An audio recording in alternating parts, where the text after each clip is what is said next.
Hi, I'm Marian Evoniuk here in Austin, Texas, and I'm so excited to have been chosen the Go Nuts category winner of this year's National Festival of Breads competition.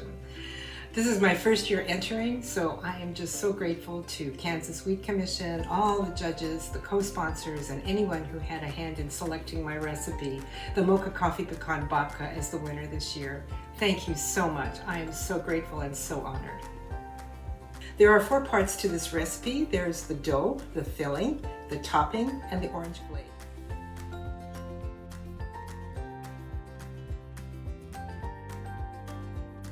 Some of the main ingredients were nuts, of course, pecans. Living in Texas, we do have a lot of pecan trees, and so it was just a natural fit, I would say. I worked with King Arthur flour a lot, especially the bread flour, and so that was another ingredient that I used. And then, of course, I used the Fleshman's Active Dry Yeast. And other ingredients included the espresso coffee, the orange zest and glaze, the cardamom, the cocoa powder, the sugar, of course, brown sugar. It really wasn't until I was about 15 that I learned how to bake. That I actually started baking. I used to follow Mom around the kitchen all the time, and she'd let me help out wherever I could. And I started baking cookies and cakes when I was 9, and then at 15, the way it was, because we were living on a farm, there was always something that my dad needed help with outside. And at that time, she had mixed up beet, which is like a beet roll-up. Dad called her to come and help him, and so she told me, she says, I don't think I'll be back in time. So that was my first attempt, and I succeeded.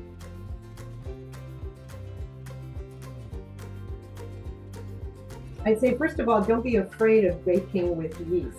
It seems like one of the most intimidating factors, and I've talked with other people, like my sister-in-law, she likes to bake now that she's tried it, but initially she was always tentative about it because of the yeast.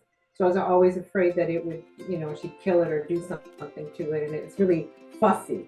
Well, it kind of is, because you have to have it in the right temperature for it to bloom properly. But aside from that, you need to have a thermometer. You can measure your water temperature, or you can learn by feel, like the pinky test, I always call it, where you stick in your little finger, and if it stays comfortable in there, it's probably okay. So don't be afraid of yeast. Don't be disappointed if things don't turn out right for you the first time you bake.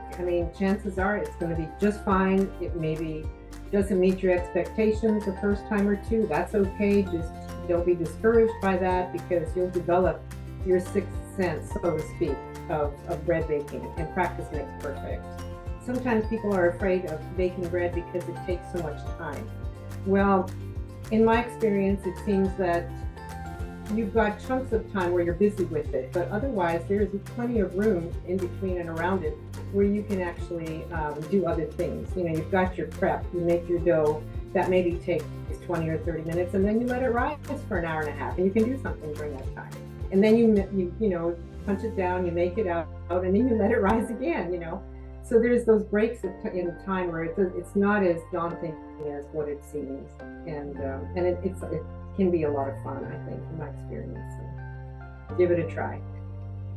Perhaps the only other thing I'd like to say is that bread baking in the Ukrainian culture is a really important thing, and so in addition to having a natural interest in it, it's just one of those things where bread is it's a holy thing. It's a gift of life, and also it is shared amongst people as a sign of friendship and acceptance.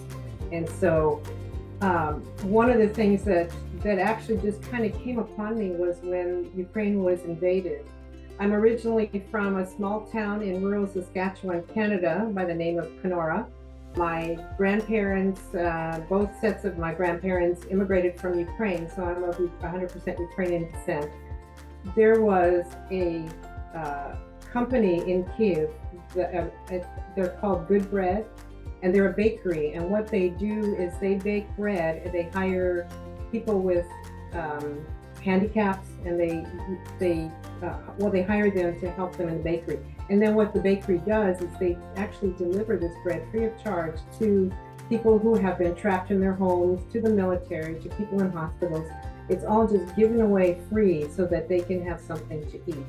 And so when I heard of this, it just it touched my heart deeply, and they were in need of a mixer because they needed a bigger mixer. So I hope I can say this without crying, but being Ukrainian, I do the Easter eggs, the Ukrainian Easter eggs, and it just, one night I couldn't sleep, and I said, you know, I'm just going to make eggs, and I'm going to try to sell them, and whatever we get, I'm going to send it to them. And we made over $2,000, and we sent the money over to Good Bread, and so they were able to get their mixer, and to this day now, they started with 180 loaves of bread a day, and now it's like 2,000 loaves, where they just travel throughout Ukraine distributing this bread free of charge as food. So very humbled with that as well.